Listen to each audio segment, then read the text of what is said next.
So, who had a good gay high school experience? That's a genuine question, by the way. I don't know if I did, and I don't know if anyone I know did, but maybe you did. So, let me tell you about my first boyfriend.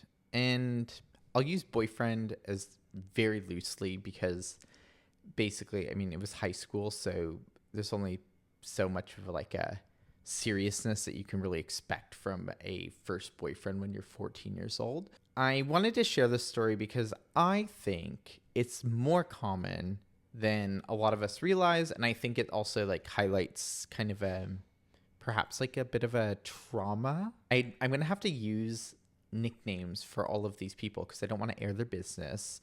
Let's call him Nathan. Let's say Nathan. Okay.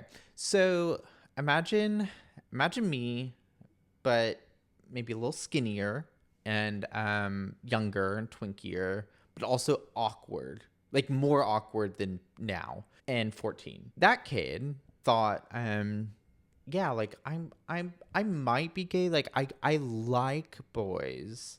I definitely do like boys. I do. But like maybe that will change. Even though I don't have any interest in engaging with women sexually, like that might change. Yeah, like I'm defo, like I'm bi. Like I'm bi, like I'm fluid, like, like that was very much my vibes when I was 14. I was frankly actually just like very deeply closeted. Like I was carrying a lot of shame about the fact that I likely was gay, and I think my response to that was being more, I think, ambiguous than I actually was. Like I kind of liked the idea that I might be bi just because it gave me hope that I wasn't gay. Bi people exist, by the way. This is not me saying that. It's just, for me personally, this is how I coped with the overwhelming shame of growing up gay. So Nathan, picture it. 2010. Yeah, 2009, 2010. So this is recession pop. Like recession pop is popping off. We got Lady Gaga, The Fame Monster, my girl Katy Perry, Teenage Dream era, like just before that. That was the era, like, situation at home, not good. We had recession. So, parents about to lose the house. We had Barack Obama. That was good. We loved that. We had not knowing whether or not you're gay, or actually pretending like you don't know that you're gay. And we had just kind of being like a teenager, which is inherently, unless you're like one of those people who has a really good high school experience, like that's inherently a horrible time of life. And so this is where we were. I'm painting the picture just so you kind of get the vibes. So I'm in my high school biology class, and this, well, I want to say lesbian, but I don't know if she identifies that way anymore. But this girl who identified as lesbian at the time comes up to me and she said, "Oh, Thomas, you're gay, right?" And I'm like, "No, like me, I'm super bro." Like even at the time I couldn't, like I wasn't DL trade. Let's just say that. Like I was not DL trade. The lesbian clocks me, like she clocks my T, and basically like forces me out of the closet. Not really. Like she did it in a way that was like, I know, like we all know, but like we can pretend that you don't know.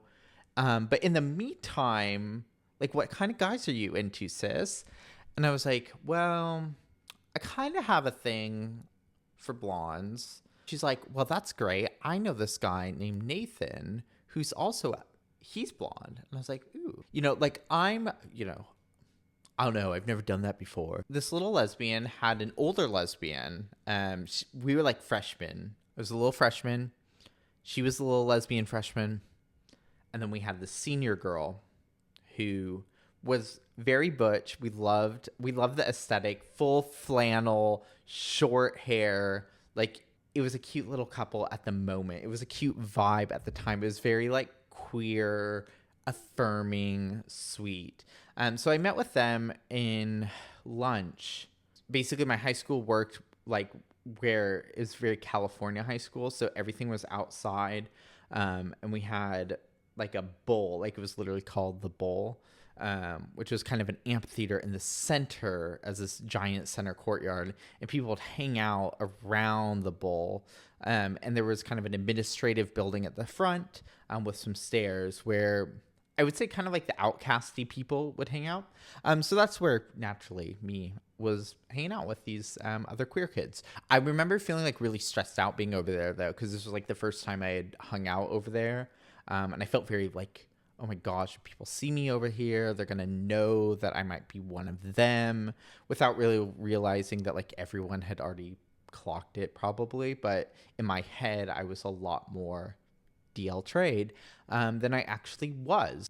Nathan and the lesbians and I, you're following me, right? Like we had the two lesbians. So Nathan and the lesbians and I started hanging out a lot. And I would go hang out with them at lunch, and we'd even hang out on weekends. We did this for a couple weeks in a row where like we were freshmen in high school, so we didn't drive, but the older lesbian did drive. So she had a car, she'd pick us up. We'd like hang out, do little movie nights.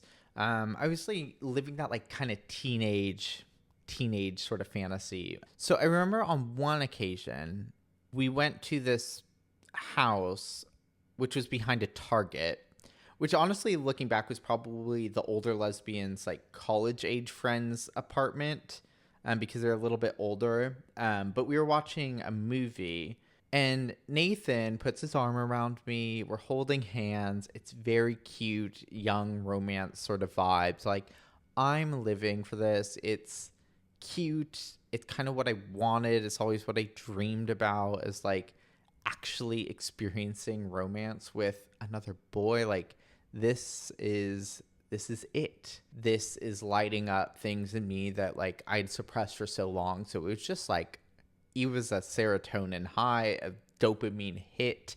It was good. And it got better because when we were driving back, I'm sitting there in the back seat, resting my head on his chest. It's sweet. It's cute. And I look up at him and he looks down at me because he's taller than me. That's the other thing. Like, love that. And we kiss. It was like hot though. Like, it was at the time super like, whoa, what is this? Like, you've kept this down for so long, and all of a sudden like you're doing this with like another person, yes, but like another boy especially. And we had a relationship for about 3 weeks. So he tells me, so you know that one friend that I hung out with last weekend, with the two lesbians? I think I had to study or something. So he was like hanging out with another friend, another boy who was a friend. He was like, well, yeah, like I think I really like him. And I don't think we're like right for each other.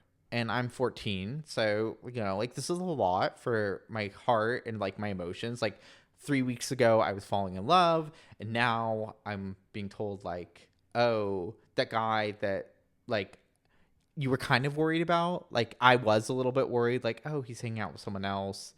Oh, but like it's fine. Like we're having so much fun together. Like men would never just leave you, would they? Yeah, so it turns out they do. And that was like my first experience in the gay community. Like, oh, you know, I got the full experience really. I got the kind of like, oh, this is like a lot of shame, a lot of craziness.